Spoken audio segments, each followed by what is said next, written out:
Welcome to our 10-minute guide on modern Mono Blue Merfolk. If you have any questions, observations, or disagreements, please leave a comment down below. I love talking about this deck and MTG in general, and getting this kind of information out there is a wonderful way to kind of spark discussions around a lovely and beloved deck that doesn't get as much iteration as we'd probably like it to. So Mono Blue Merfolk is a tribal deck focused on Merfolk synergy. We run a go wide strategy of a number of 2/2 bears, which are then pumped up and made unblockable by the 8 lords that we run. Like every good tribal deck, we derive tremendous value from Aether Vial. There are a number of expensive cards on the list over there to the right, that way I think. And Aether Vial is really the only important one. All the other ones you don't need to purchase if you want to jump in, but Aether Vial, very, very important. We can play creatures at instant speed, which is great with the ETB effects that a lot of our guys have, or state-based effects that affect other creatures. It also functions as a ramp while dodging counter magic. So we can play multiple creatures at a turn once we put a little bit of time investment into the Aether Vial, but we're not really interested in spitting all of our creatures out at once. We want to find the right tempo moments to flash in our creatures. So we always really want to have something to do on turn 1, frankly, especially when we're on the draw. Aether Vial is fantastic. Aether Vial allows us to keep 1 land hands fairly often, as long as it's a blue source, as long as you're pretty sure your opponent doesn't have Thoughtseize, because that could really ruin our day. But we can play that 1 Aether Vial, it starts to generate its own mana, and we can trust that we'll draw into that second land eventually. We sometimes want to aggressively mulligan a hand that might look attractive with a few lords and maybe another 2-drop, like, oh, sure, I can start playing on turn 2, is really not good enough for our deck. We don't have a lot of ways to seize back tempo without Aether Vial. Dismember does help, but if we play something like a lord or a different 2-drop on turn 2, and our opponent then enters turn 3, and we've got like this 1/2/2 sitting bear that sits there and isn't doing anything, we could be in really bad shape and fall way behind on tempo. So look for our turn 1 plays, absolutely. Like most good mid-range decks, we're not just spamming out creatures, we want to be able to attack our opponent's resources as well. So we are warring for incremental tempo and value gains while we set up for our special finisher of a bunch of unblockable attacks. So while we are doing this, we want to chip away at our opponent's resources, and we do that with Spreading Seas and sometimes Seize Claim. These cards slow our opponent's game plan and advance our own. Spreading Seas can cut a critical piece of our opponent's mana base or take care of one of their scary lands, while also giving our creatures island walk. So I feel like a kind of a natural question these days is, why not Simic? Why not blue-green? My answer to that question is that they're both very strong, and I'm not here to pass judgment on which one is better. I think Simic is more of an aggressive deck. They have 12 lords, as they get to add 4 Mistbinders, and they have a 1 mana 2/2, basically, in Community Speaker. Our mana base is a little more consistent. We're less weak to Blood Moon effects, and it's less painful to our faces as we don't have to shock and fetch ourselves. And both decks run Dismember, so we're already leveraging HP as a resource, so we might want to take it a little easy upon that. Now, one of the most interesting things about Merfolk in general is that there's this issue of iteration. In Magic, the rich get richer, kind of, as the strongest decks get pros iterating on them again and again and again. So Merfolk, we're kind of working in our own little community to find out what's best. Shoutouts to Master of Waves, Harbinger of Tides, Vendilion Click, all of which were definitely featured components of this deck and can still be run, but are a little slower than I think what is needed in today's modern meta game. As you can see on the board here, we've got kind of a comical example of what can happen when our deck gets a little out of control. Chalice has locked out our opponent from playing anything like a Lightning Bolt or Goblin Grenade, and our unblockable creatures are just swinging in for 40 power, so pretty fun.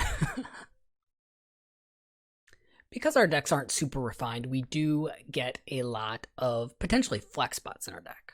Our lords, not flex. So our Lord of Atlantis, our Master of the Pearl Trident, these are the core really the core of our deck.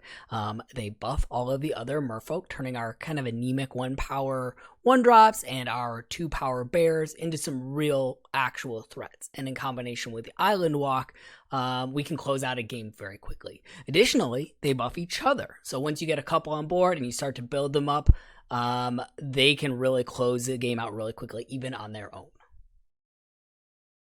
I love getting 1-drop merfolk onto the board. I just do. There are a few that we have to choose from. You'll see Curse Catcher featured right now, able to force spike opponent spells, which can tax or lead to misplays, or sometimes you violate a Curse Catcher, really destroying the opponent's game plan. So part of advance our game plan by playing a merfolk that can hit as it gets buffed, and also providing attacks and slowing the opponents at the same time. So Curse Catcher has actually kind of become a little bit of an all-star for me recently, even though Benthic Biomancer, as we see here, has become a little bit more heavily featured. Benthic Biomancer, pretty terrific, as its adapt ability allows it to become a 2/2 with relative ease, and then you just turn it sideways, and you turn it sideways, and you turn it sideways. It also does some filtering, which can be effective for getting lands out of our hand, but in this game you're seeing above, I think this guy swung in for like 13 or 11 damage. Great. Silvergill Adept is another all-star, a 2/1 for 2 mana that draws us a card. Different than a lot of other tribal beaters, as the inherent card draw from it is actually extremely important, as it can help create waves of getting another Adept, getting a Lord on board, really powerful stuff. And that 2/1 body is really relevant, especially when it becomes a 3/2. It can really start hitting strong. And these have a tendency to eat things like lightning bolts and paths, and that's just an automatic 2-for-1 for you, which really helps with our resource threat when we're having to grind out another opponent. Merfolk Trickster is another fantastic core card. For 2 mana, we get a 2/2 flash that taps an opponent's creature as well as removes their entire text box. It becomes very relevant. Attacking Goyf becomes a 0/1 that the Trickster can just gobble right up. We can tap down a Scary Death Shadow or Gurmag Angler. We can destroy a Phantasmal Image or pause their plans by tapping down and removing the text box from a Mana Dork or a Dryad of Elysian Grove. And even just the 2/2 flash can present a pretty relevant threat when flashing at the opponent's turn that they might not be ready to deal with, as well as opening up the way for other creatures by tapping down any blockers they may have. Spare Rear Jerry is another lord that gives our merfolk +1/+1, but it's slower and it doesn't give Island Walk, and its second ability isn't as relevant in the fast-paced modern world. I run it because I run a lot of 1/1s, and they can really use the help. He's a good guy, but he's unfortunately become a flex slot these days. Spreading Seas and Seas Claims are another core piece of our deck.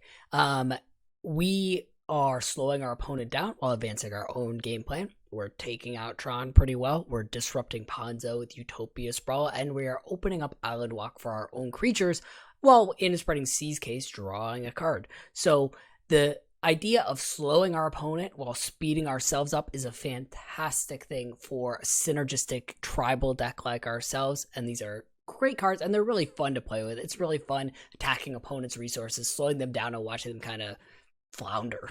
Moving on to some of our utility cards, I love Dismember. It's basically 1 mana, rip a creature to shreds. It hits Gurmag Angler, it hits Dryad, it hits Mana Dorks. Great card.